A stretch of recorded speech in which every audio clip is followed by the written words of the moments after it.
The table shows three values of x and their corresponding values of y, where y is equal to f of x plus 4 and f is a quadratic function.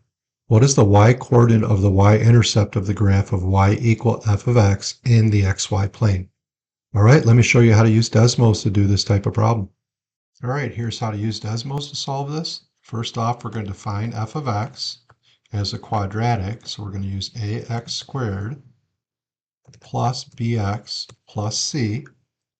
We're going to create our table that they give us. So we have 21, negative 8, 23, 8, and 25, negative 8.